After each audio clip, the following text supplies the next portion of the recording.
네, 안녕하세요. 반갑습니다. 오늘은 ST큐브 최근 공시죠. 유상증자 일정 살펴보고요. 더불어서 희석 주식수와 전환사채 최근 공시된 내용까지 들여다보도록 하겠습니다. 오늘은 일단은 ST큐브가 유상증자 공시를 하면서 주가가 12% 가깝게 상승 마감을 했는데요. 일정이 한번 살펴보면서 어떻게 대응하면 좋을지 들여다보도록 하겠습니다. 내용 보시면 주주 배정 실권주 일반 공모죠. 새롭게 발행되는 주식수가 1150만 주고요. 기존 주식수 대비 37%입니다. 상당한 물량이라고 할 수 있고, 일반적으로 유상증자 진행에 있어서 단기적인 주가 흐름은 아마 이 새롭게 발행되는 이 신주의 비율에 따라서 많이 반응을 하는데요. 어느 정도 지금 희석될 수 있는 물량이 꽤 많이 잡혔기 때문에 단기적으로는 주가 흐름에 있어서 부담스러울 수밖에 없다, 이렇게 보여질 수 있는 그런 비율입니다.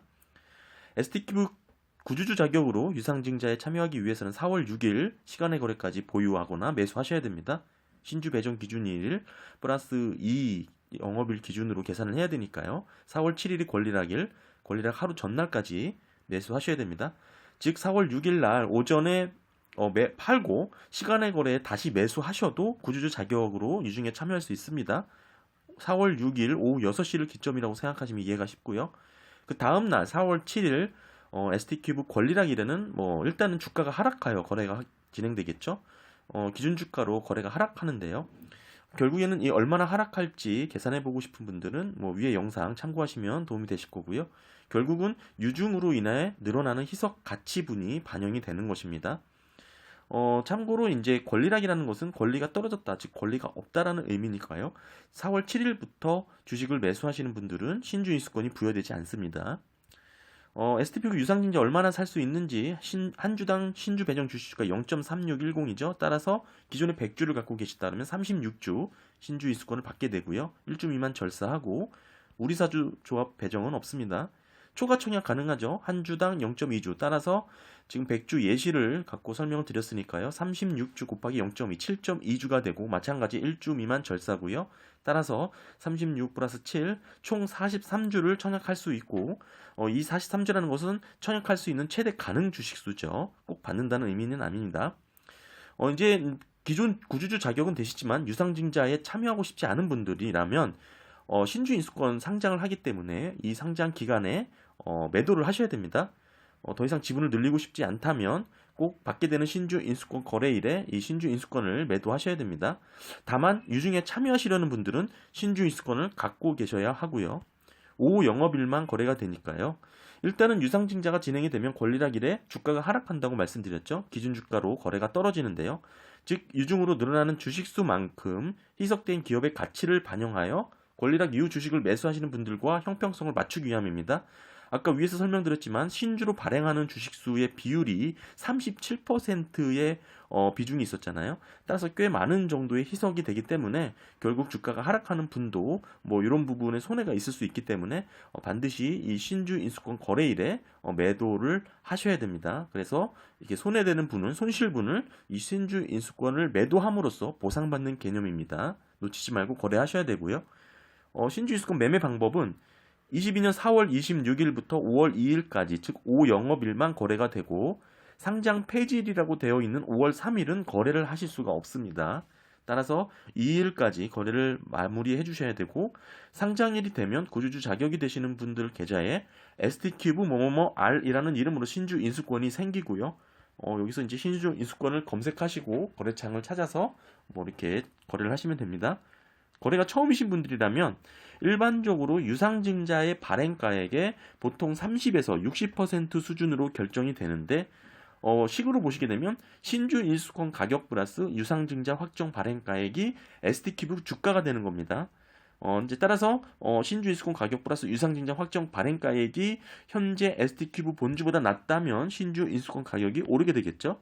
하지만 보시는 것처럼 유상증자 확정 발행은 5월 16일 날 산정이 되고 17일 날 공고가 되죠. 따라서 지금 보시는 것처럼 일정이 한참 뒤이죠. 신주 인수권 거래는 4월 26일부터 5월 2일까지인데 확정 발행가액은 17일 날 결정이 되니까요. 지금 우리가 참고할 수 있는 것은 1차 발행가액입니다. 22년 4월 5일 날 기산일로 하니까 신주 인수권 거래일 전에 유일하게 확인할 수 있는 발행가액이죠. 확정 발행가액은 1차와 2차 중 낮은 가액으로 결정이 되는데 참고로 하나가 더 있긴 합니다만 이 파란색 볼드 처리가 된 조건이죠. 이 조건은 주가가 해당 거래일에 주가가 급등해야지 적용될 수 있는 예외 조항이기 때문에 대부분은 1차, 2차 중 낮은 가액으로 결정이 되고요.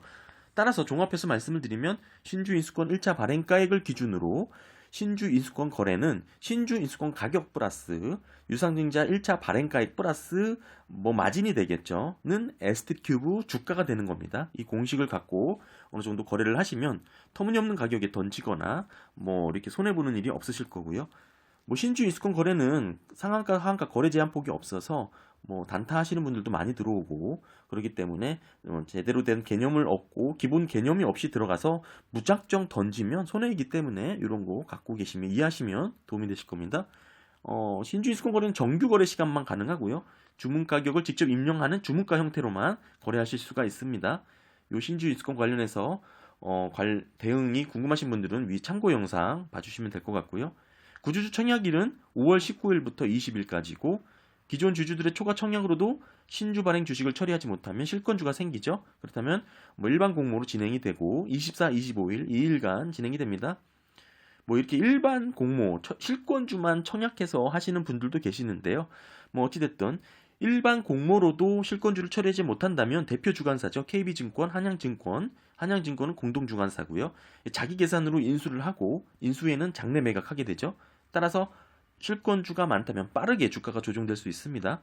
이 실권 수수료는 보시는 것처럼 15%로 결정이 되었죠.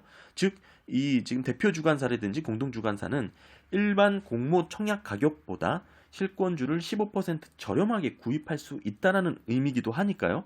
바로 이 의미는 실권주가 생기면 자기 매수 후, 자기 계산으로 인수 후 시장에 바로 던질 수 있다라는 뜻입니다. 즉 주가가 급락할 수 있다라는 뜻입니다. 따라서 실권주 상황을 잘 살피는 게 중요하고요. 최대 주주의 참여 정도가 그래서 중요하죠.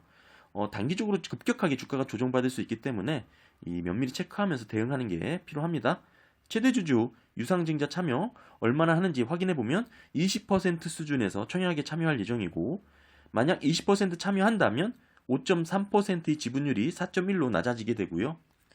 최대 주주도 현금으로 청약을 해야 되는 방식이죠. 실권주 일반 공모 방식은. 따라서 현금으로 주식을 매수하지 않는다면 지분율 하락이 일어나기 때문에 경영권 확보 차원에서는 부담이 되는 자금 조달 방식이고 지금 현재 최대 주주는 주식담보대출이 이미 87% 한도로 받아놓은 상태이기 때문에 현금 확보 부분에 있어서 다소 우려스러운 부분이 없지 않나 이렇게 고민이 됩니다. 유상증자 발행가액은 예상 발행가액은 지금 3,875원이죠. 이 의미는 사실 예시라는 의미를 담고 있고요. 중요한 것은 앞으로 주가 흐름에 따라 할인율 25% 범위로 낮아지고 더 높아질 수 있습니다. 주가가 상승하면 높아지고요. 주가가 떨어지면 낮아지고요. 현재 종가가 5,560원이었으니까요. 이 정도 할인율을 갖고 이렇게 변동이 된다 보시면 됩니다. 기업은 21년 사업보고서를 공시했는데요. 매출도 줄었고요. 영업이익도 적자폭이 커졌고 단기 순손실도 더 깊어지는 모습입니다. 실적이 매우 안 좋은 모습이고요. 이런 기업 같은 경우는 감사보고서까지 살펴보면 좋은데요. 지금 기업의 이제 감사보고서 보시면 별도 기준 영업 손실은 전전 사업년도 흑자가 나면서 어느 정도 갭이 생겼죠. 여유가 있지만 최근 3, 4업년도 법인세 비용 차감 전 계속 사업 손실률 보시게 되면 당해 사업년도에 50%를 초과했습니다. 따라서 다음에도 이렇게 똑같이 50% 이상이 발생하게 된다면 결국 두 번 발생하게 되는 거죠. 최근 3, 4업년도 중 관리 종목으로 지정될 수 있습니다. 주의해야겠죠. 마찬가지로 자본 잠식률도 현재는 자본 잠식 상태가 아니지만 보시는 것처럼 이렇게 여유가 없죠. 따라서 이번 유상증자의 성패가 기업의 이제 어느 정도 미래의 관리 종목 지정에 있어서도 중요하다고 보여지고요. 기업의 이제 희석 주식수 보게 되면 기업은 먼저 종류주가 있고요. 보통주는 보시는 것처럼 3,057만 5,903주고 아까 말씀드린 이 종류주죠. 전환 우선주입니다. CPS 보시게 되면 7,545원 전환가액으로 132만 5,380주 보통주로 전환할 수가 있는데 중요한 것은 리피식 요항이죠.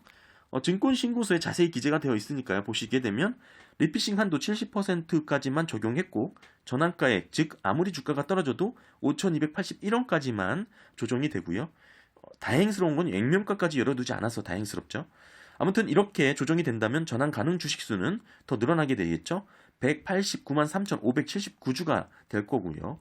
그리고 기업은 CB가 있습니다. 전환 자체가 있으니까요. 전환가액 만원, 1,477원, 전환 가능 주식수 29만 5,886주가 있는데 최근 공시를 통해서 살펴보면 이 지금 전환가액이죠. 1,477원은 기존의 1,520원에서 CPS죠. 전환 우선주를 발행함으로 따라서 조정이 된 것입니다. 즉 1,520원은 최초 전환가액 15,028원에서 70% 리피싱 한도로 최저 조정까지 전환된 지금 수치인데요.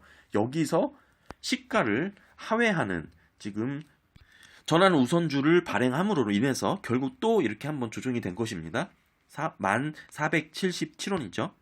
이 이하로 시가 하락에 따른 전환가 조정은 되지 않고요. 다만 시가를 하회하는 주식이 늘어날 수 있는 유상증자라든지 이런 거에 의해서는 더 늘어날 수 있습니다.